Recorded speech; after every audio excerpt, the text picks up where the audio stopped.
The coastal drive from the airport to Dubrovnik was incredible, and when we arrived at our Airbnb, the first thing we did was make some espresso and take in the views of Old Town. We then hiked down to this little secret beach that Nico had found somehow. The Adriatic in June is super pleasant, the water is refreshing, and it was a nice respite from the heat. The water here is memorizing. It's crystal clear and it's just so blue, and it's the perfect temperature for swimming. It's honestly the most beautiful water I've ever seen. We hung out here for a few hours, tanning and swimming, and took some film photos. Film is definitely a must when you come here.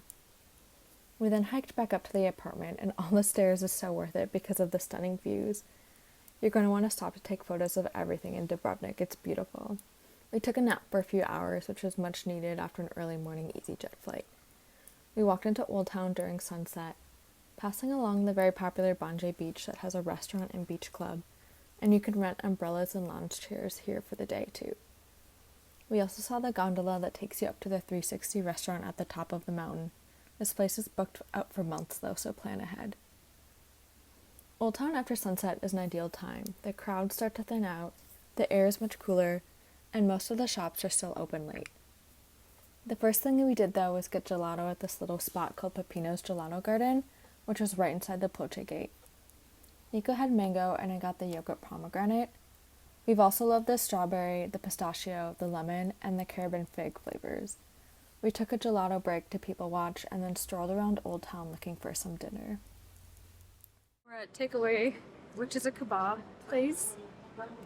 And then I feel like wherever we go, we just look for kebabs. Because like you can't go wrong with a kebab. Stand next to your kebabs.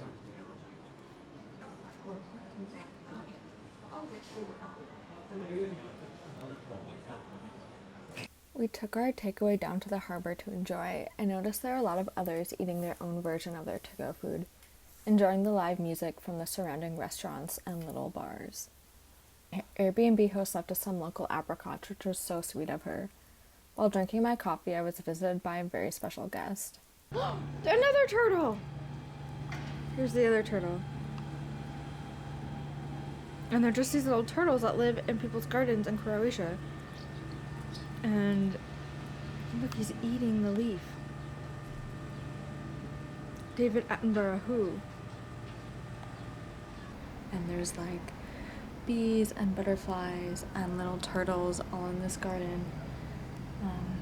It's just really nice to like sit out here and look at the view. I mean, look at this view. It's insane. Like, we're really debating between like Airbnb in the town or Airbnb outside of town with like a view, and it's honestly been like so nice to just look out at the ocean every morning.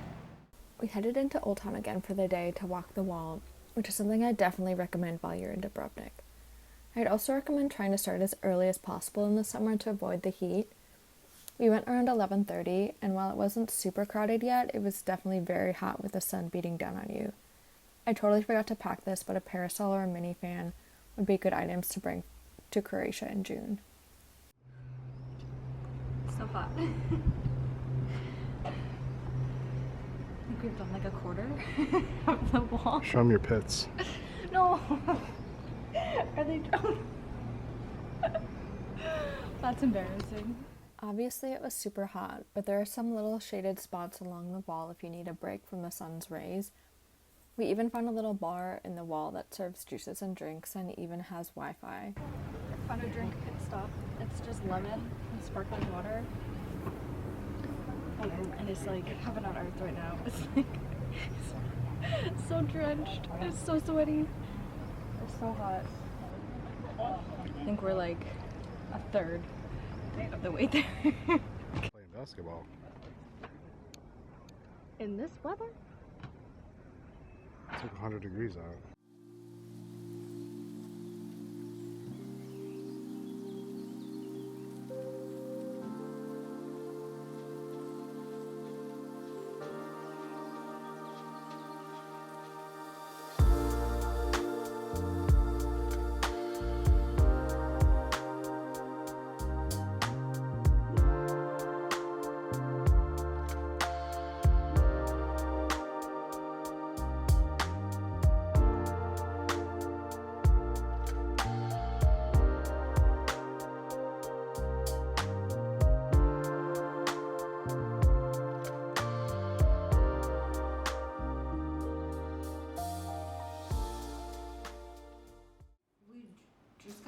the beach, and I thought I'd do a Croatian snack haul. First of all, we have hot pepperoni chips, which are more like they're like paprika chips. They're pretty good. And then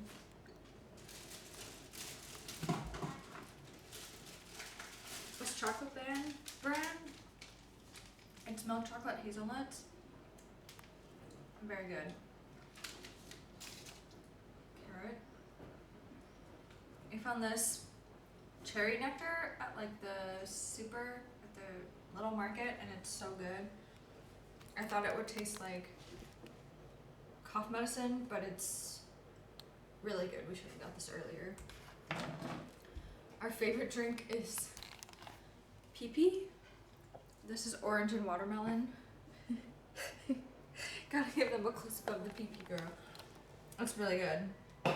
And then I'm in the process of nutelling my bread, but it's Lino Lotta, and it's like half chocolate, half milky spread.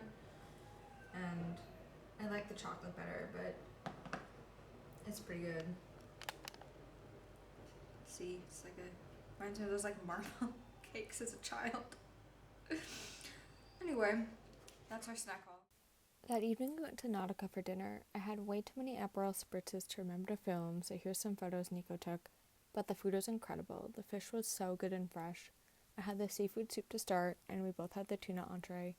But our favorite thing though was the Croatian olive oil.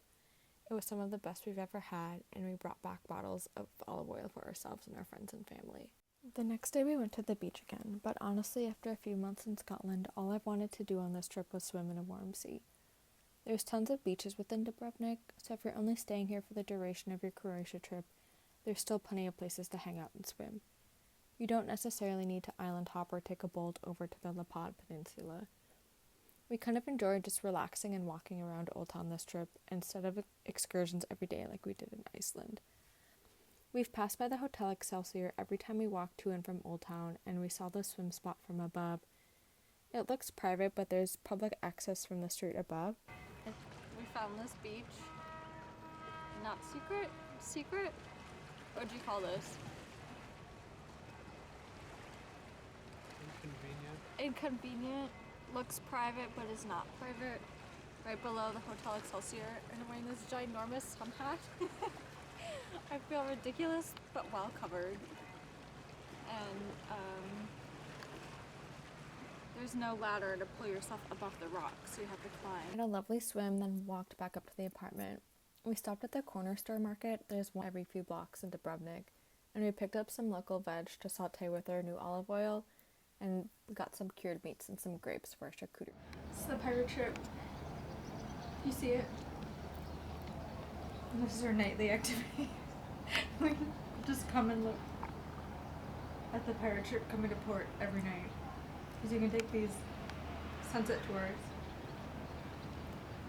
on an old replica of a pirate ship. And it just looks so campy and ridiculous.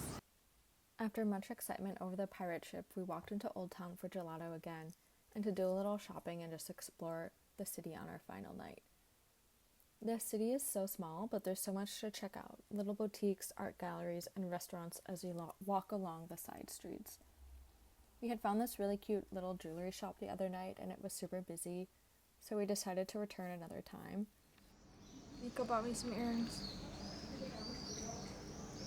How do they look?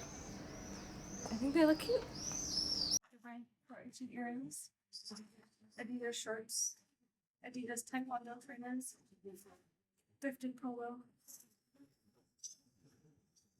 bag from Bali. There's also a ton of different restaurants here that serve similar menus of seafood, pasta and pizza, and local cuisine. So if you're just winging it in Dubrovnik like we did, there's no shortage of places to eat out if you don't have reservations anywhere.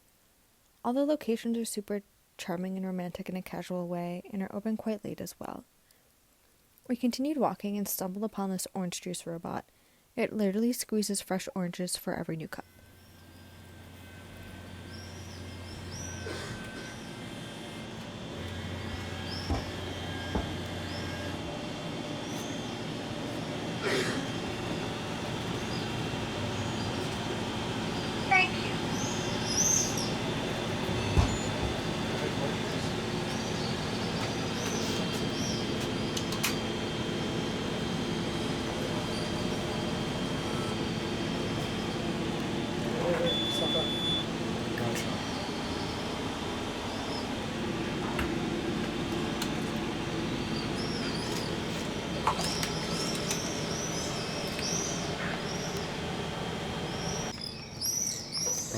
juice. Freshly squeezed. It's actually really good. Let's see.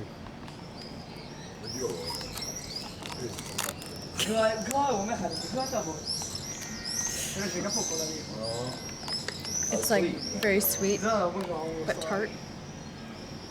But not too sweet. Not too sour.